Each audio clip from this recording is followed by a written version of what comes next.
That was just a show, damn. That was just so I can get out of it. Y'all got 5 seconds. These cameras come out my face before I punch both of y'all in your mouth. Calling me to catch me outside, or why don't y'all call me the bitch that made 50 million off OnlyFans?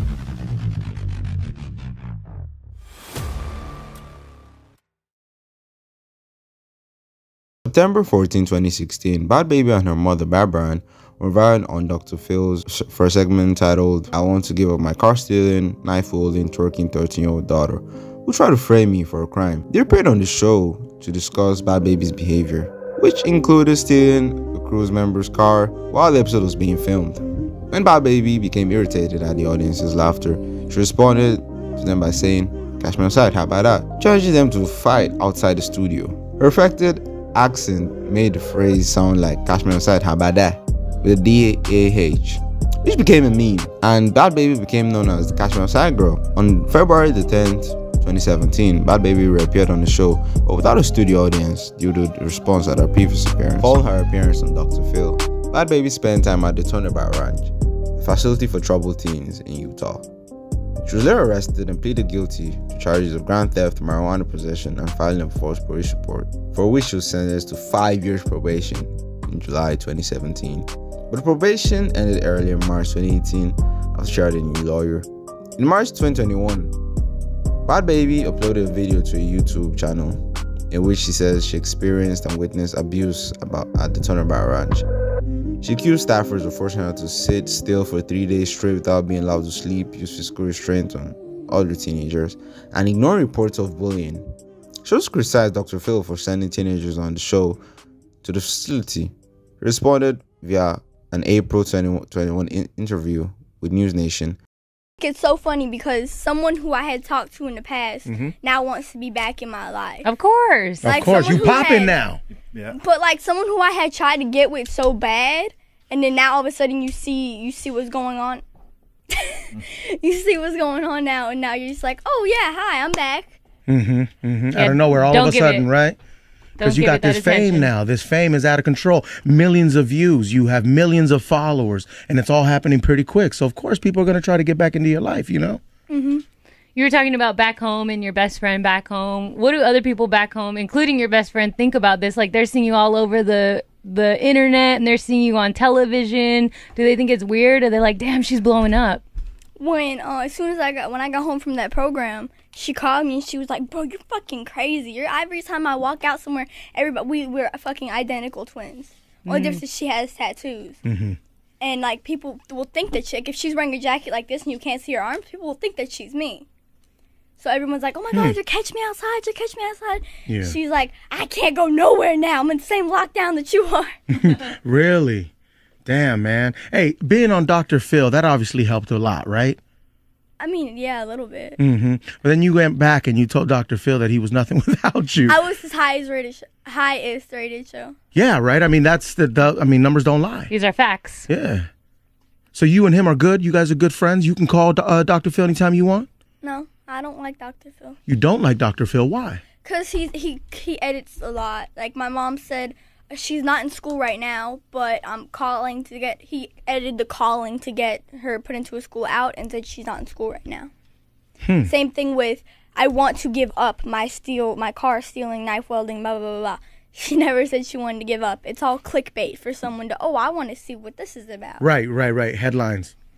So you and Dr. Phil are not good at the moment? No. But you got to admit, his show did help you tremendously, It right? wasn't his show. It was just that he sent me to that program. Bhad Bhabie's music career. Bhad Bhabie released her first single, These Hoes. The song reached number 77 on the Billboard Hot 100, making Bhad Bhabie the youngest female rap artist to debut on the music charts.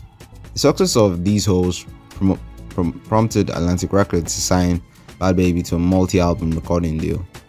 In September 2017, she remixed Kodak Black's song Roll in Peace and T Grizzly's and Yuyashi's song From the D to the A. On September 22nd, she released Hi Bitch, which reached number 17 on the Billboard Hot 100.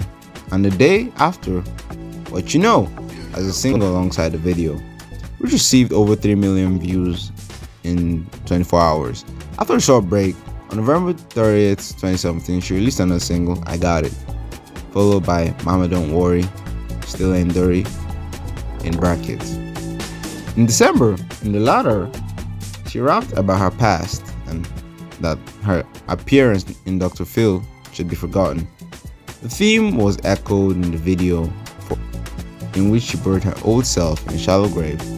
In High Bitch Remix, she collaborated for the first time with other artists including YBN, Amir, Rich the Kid, and Asian Doll. Because I kept my mouth shut for so long. I did touch on it a couple times in different situations, but I really want to get my whole story out there and let everything just be out, because that's the thing with these places is you have no evidence. You don't have a phone there. They don't have cameras there. Like, there's no evidence of none of this. And obviously all the staff is in on it, so they're not going to snitch on each other. All you really have is the kids that are there. So a young lady, her name is Hannah, she recently spoke out because while she was there, she was sexually assaulted, and then when she reported that she was assaulted, she was punished by staff.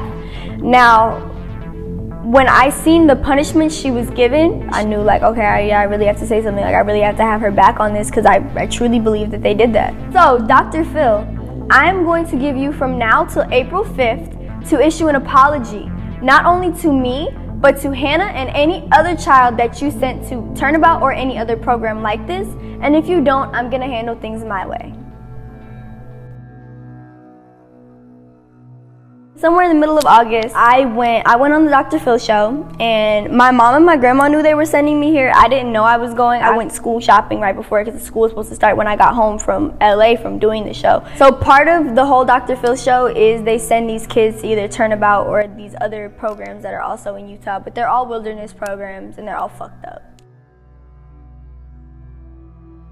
Okay, so Turnabout is in the middle of Escalante, Utah. It's a very, very, very, very small town. It's got one gas station, one grocery store. Everybody knows everybody there. You see you're in the middle of nowhere. You know there's nowhere to run. If you try to run out there, they're gonna find you, you're gonna get in more trouble, or if you do get away, you're gonna get eaten by a coyote or something. Because took in there against my will. They give you transporters. Transporters are two people, a male and a female, that come in the middle of the night. They don't tell them where they're going. They just take them, they handcuff them, they put them in the car. It's basically like kidnapping. We got there, I got out of the car, and I just seen it looked like nothing. It was just super dark. I seen like all the circles and stuff, and I seen the little cabin, and I was like, oh shit, I'm not built for this. Like, I'm just a little bougie ass. So for the first 3 days you're there, there's no showering. They put you in a circle, which is it's a teepee. It's a little teepee, but it's open, and you have to sit there for 3 days. They wouldn't let me lay down for nothing. Like, I was falling asleep and they were like, get up. So I'm just sitting here like,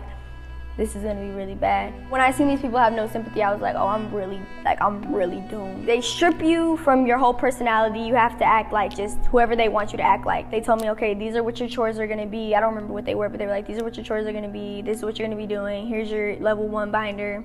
You do the same thing every day, chop wood, take care of the animals. This place is all about taking away privileges. Like, okay, yeah, the phone is a privilege, TV, like all that, but they take away like necessity privileges, like sleeping on a bed, eating good food, not being cold.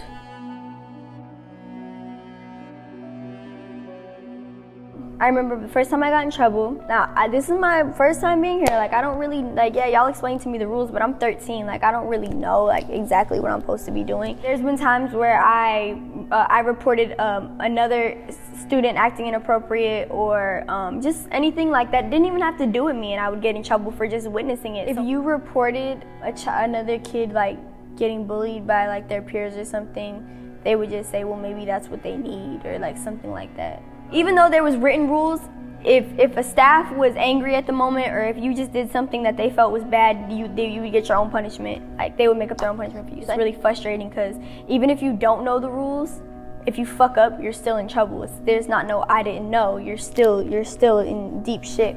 Shit that's minor is major to them. So if you do something like the tiniest thing, you get a check. If not, you have to be on reflection. Reflection is the punishment. When you do something so bad, or if you do anything that ticks them off, you have to go in reflection. You walk in the arena for hours on end. You sit outside in the cold on the floor. You have to pick up piles in a wheelbarrow of horse shit, and they want big piles. So if you have to do 25 piles, you're really doing like 50 wheelbarrows. So while I was there, just a lot of crazy things happened.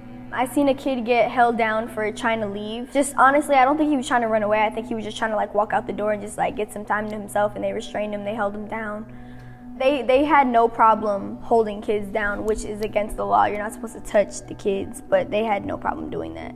It's just our word against the staff's word when you're there, because there's no witnesses, there's no cameras, you don't have a phone, there's none of that. That's why I was always so scared to speak out, because it's like no one's gonna believe me. A lot of things that like happened to me there, it hurt me so bad because I was genuinely like confused. I'm writing letters to my mom like, Mom, I will do anything. Like, you don't understand what this place is like. Like, you can't do this to me. Like, I will do anything. I will do therapy every day. Like, I will go through an outpatient program, all that. Like, just please let me come home. The staff when I got there was this dude Jimmy and this dude Ted. These are the night staff. Two of the night staffs around me. They were really, really sweet. One morning I was cleaning up for breakfast, and one of the staff members was standing right next to me, and she had her walkie on her, so I heard everything. One of the kids, he had tried to steal a car or something. Everyone was screaming on the walkies like it was really crazy, and he ended up killing one of the staff members. They made all the kids that were at Roundy come down, and then they told us not to tell us anything. A day later, they have us all, every kid that's at Turnabout, they have us all sit in a circle, and they're like, listen, there was an incident, I know some of y'all heard it over the walkies, Jimmy died. And so we're all freaking out, because Jimmy was, like I said, he was one of them that was there the first day I got there. He was really sweet. Not only did Jimmy die, but one of the other staff members that was there at the time, Alicia, who was the daughter of the nurse. Alicia, she was also injured, and 2 years later she died, and she was also left disabled after being attacked by Clay. So the mother of the kid Clay who killed the staff, she was married to the brother of the president of the program, which I also believe is a conflict of interest. I don't know why they would do that. So it was really sad. Like, they wouldn't tell us what happened and all that. And any of the kids that were there, like, they couldn't talk about it, but they were like really traumatized by it. Even the ones that weren't there were traumatized by it. Like, I heard it over the walkie. Like, that's scary. Like so you got kids here that are killing people. And like I said earlier, my mom had always threatened me as like, oh, I'm sending you away, but she never did it. This was the first time she really did it. Like, I never thought my mom would do this. So what parents need to understand is, if your child is acting out because of trauma, like sexual abuse, or maybe like the kid's parents got divorced, or just anything like that, you don't send your kid to a program like this. You need to send your kid to a program where they're not being punished, and it's not about, everything's not about you're in trouble, and it's just really fucked up. You're just using children to keep your ranch going, and you're not even feeding them or letting them sleep in decent conditions. Just doing things that no one would ever want done to their child, and not even that, and doing it to kids who are so helpless.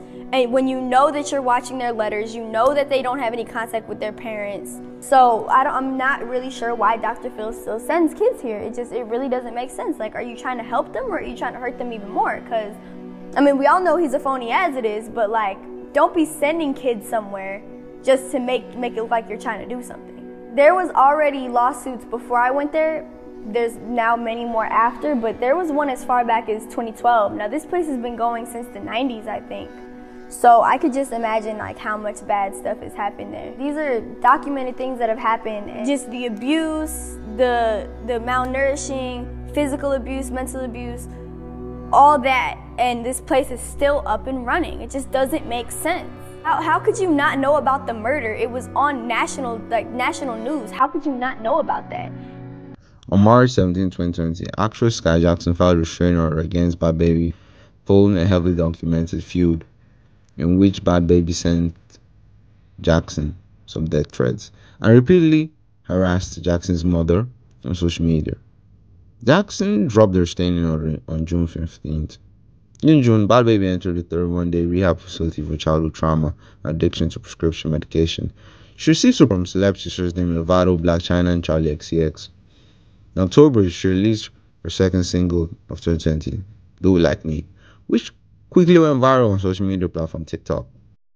On April 1st, 2021, 6 days after her 18th birthday, infamously, this is a very big thing that happened back in the day, Bhad Bhabie opened an OnlyFans account, earning over $1 million in revenue in the first 6 hours. Absolutely insane. Including over $757,000 from subscriptions, $267,000 from messages, and $5,000 in tips. She later demonstrated evidence of earning over more than $50 million, which was initially met with skepticism. As of September 2024, Bhad Bhabie earns $1.4 million per month on OnlyFans and remains the highest paid creator on the platform. On April 4th, CMZ reported that she and Paris Hilton were collaborating on the Troubled Teen program to focus on abuse experienced by teens at camps. In September 2021, she launched her own record label, Bad Music, where she will release her upcoming debut EP. On September 17th, she released her first single of 2021, which peaked at number 8 on the Billboard Digital Songs sales chart. It's scheduled to be the lead single of her upcoming debut EP. Of course, and she's a train wreck, and we work with her, and we send her to this ranch for like 4 months, right? She goes for a long time and makes a complete turnaround, does a great job. They say she's become a leader. She's working with all these girls, doing a great job. And then she graduates, and I remember this last shot when we do this piece at the ranch. She jumps up on this fence and is smiling and everything and waving and all. One night home with her mother, one night. And her mother's finding people that are trashing her, the mother, on these social media platforms. Her mother tracks them down, backs into who they are, gets their phone numbers, calls them up, yelling into the phone, calling them names and stuff, gets the daughter involved. One night, crashes. So they come back for a follow-up, like, I don't know, a month or two later. And when they come, I say, okay, we're going to have them back. They walk out. I have the audience completely empty. I have nobody there to play to. I mean, 250 chairs, empty, nobody in the house but me, the mother, and the daughter. That's a good move. And they go, "What? Where is everybody?" I said, "Well, you don't need anybody. We're just here to talk and, keep things rolling, right?" And they were dumbstruck. There was nobody there to showboat for or play to. And that was like a 15-minute interview. They had nothing to say. And off they go, and then this phrase that got turned into a meme or whatever they call it. Yeah. It just went crazy, and she was nominated for a Grammy or something. I'm serious. So I take no credit or blame. I just did what I could and haven't seen her since. I wish everybody well. Maybe it'll grow her up. She'll turn something positive out, but I hope so. Well, that's a very good attitude, very healthy attitude for you. But it is, when something goes viral like that, something strange that for whatever reason it catches and takes off, it doesn't make any sense. It's a very weird thing. It makes no sense. She's on a billboard on Sunset, a giant billboard. Oh, really? Huge. Enormous billboard. It's like one of those side of the building billboards where they put the graphic up and it covers the entire building. It makes no sense. I mean, seriously? Seriously. And then there's people curing cancer and you can't find them with both hands. Just make me enough to where I can get $3 million in an account and put it away and never touch it. I made way more than that. Way more than that. Y'all want to keep calling me to catch me outside, or why don't y'all call me the bitch that made $50 million off OnlyFans? Because I had never told nobody that. People didn't really know. People only knew about the millions. So it's a lot of people out there thinking I only got $1 million. But $50 million later, I bought a house, $6.1 million cash. But in the end, Bhad Bhabie got the last laugh. They ridiculed the music career because it was spawned off a moment of virality from drphil. But she dropped a lot of music and has a successful OnlyFans career. She makes $1.4 million a month, which is very successful by any standards, to be honest. So she had the last laugh, and she was able to turn her career around, turn a moment of virality into something massive, which net her over $50 million in total. And she can live out the rest of her days doing whatever she, so desires. And yeah, she had the last laugh.